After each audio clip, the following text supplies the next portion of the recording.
good morning. Hello, good morning from Sweden. Hello, Kitchenatics. Good morning.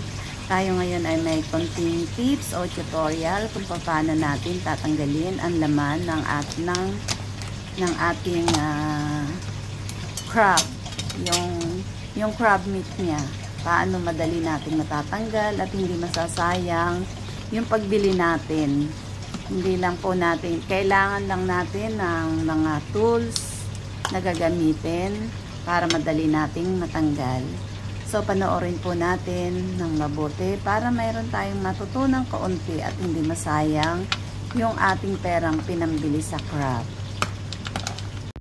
So, bago natin lutuin yung ating crab, kailangan linisin muna natin, brushin natin. Pero ito malinis talaga kasi yan, kinukuha sa gitna ng dagat. Hindi yan yung mud crab.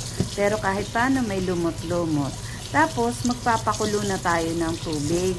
Dapat kulong-kulo yung ating tubig bago natin siya ihulog yung ating crab para hindi matanggal yung mga sipit-sipit niya. Tapos, pagka nahulog na natin yan, kailangan pagkahulog, kumulo uli siya ng kulong-kulo at bilangan natin ng 12 minutes bago natin siya alisin. So, ayan, nagtatanggal na tayo. Maghimay ng alimasag, ng alimango, ano ba yun? Yung crab. So, dito lang sa likod natin bubuksan. Tapos, ayan, nandito yung mga aligin niya. Kukuhain lang natin para buo. Ayan.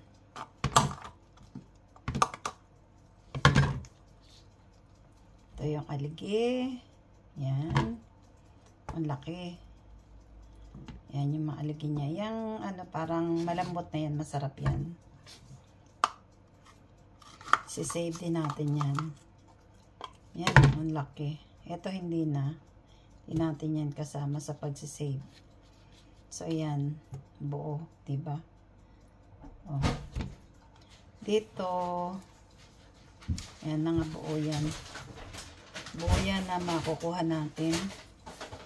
So, kung paano naman natin siya, kung paano naman natin tatanggalin sa yung kanya, sa sipit. Ako gumagamit ako ng ganito.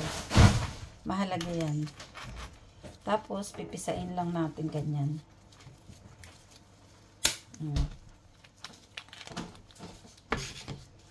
So, ganyan. Yan. Tapos yan.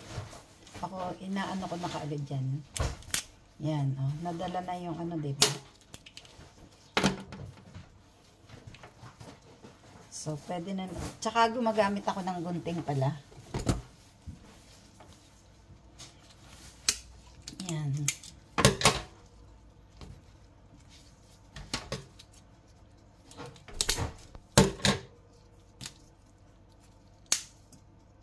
So, ayan, buo natin siya makukuha.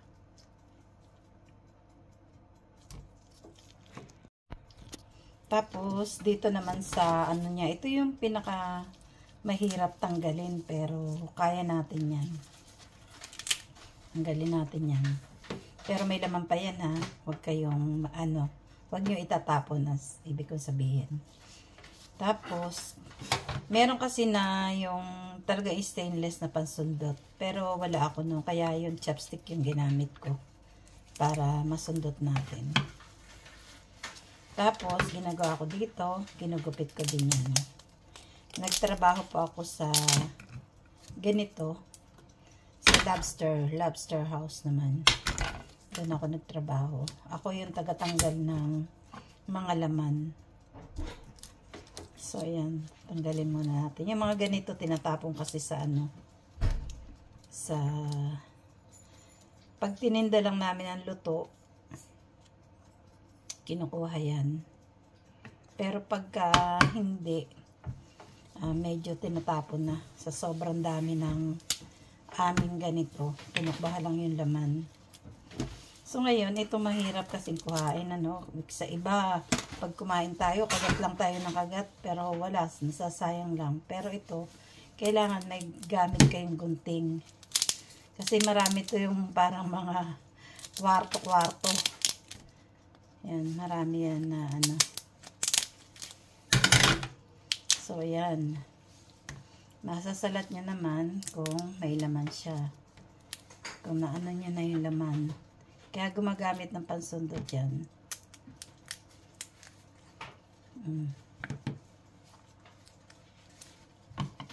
Yan. Yan, nakukuha natin ng ano. Yan o, matigas yan. Pero makukuha natin yan. Kasi, kailangan natin ng gunting. Kaya pag kumain kayo nito, kailangan prepared kayo sa mga tools. Kasi sayang. Sayang yung laman. Binayaran din natin to. Yan. Yan o. O, diba? Nakukuha natin ng maayos yan.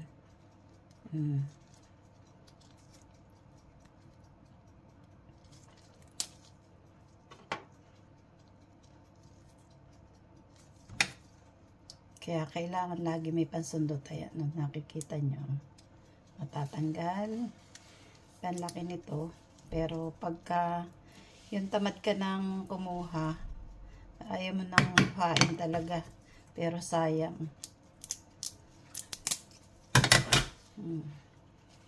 Kasi pagkagat lang yung gagawin mo, hindi maganda. Masisira lang yung ipin mo. Tingnan mo, yan. Ano siya. Kuhang-kuha siya.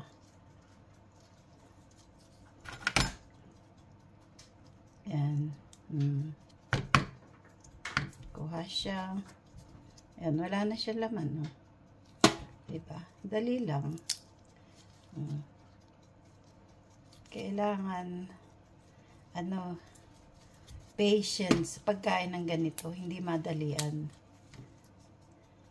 Kaya yung mga taga rito, may mga gamit na talaga sila. Pag kumain sila, medyo matagal, pero kuha naman lahat, walang matitira.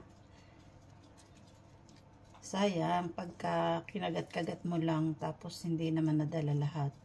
Yan, tingnan mo yan, isang crab yan, pero meron pang natitirang iba, oh. Hindi pa natin nakukuha. Ang dami. Yan.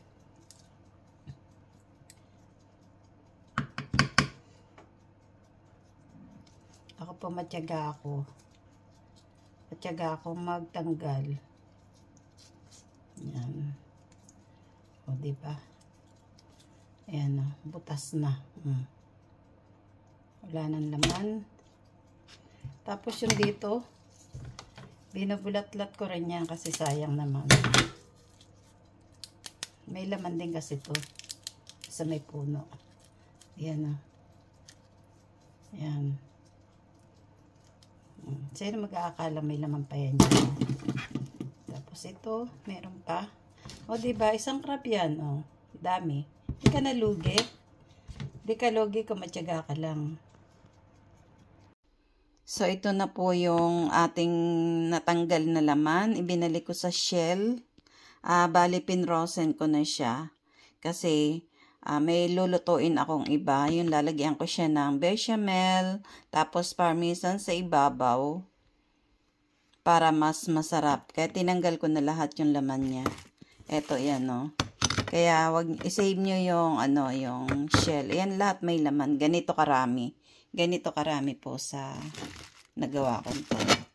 So, ayan, sana may natutunan kayo kung paano magtanggal ng meat sa shell para hindi masayang yung ating biniling crab. Hindi nyo sasabihin ay buto lang yung aming binili dyan. Ang kakainin lang namin dyan ay yung alige. Hindi po. Marami kayong makukuha kung matyaga lang kayo. So, thank you for watching.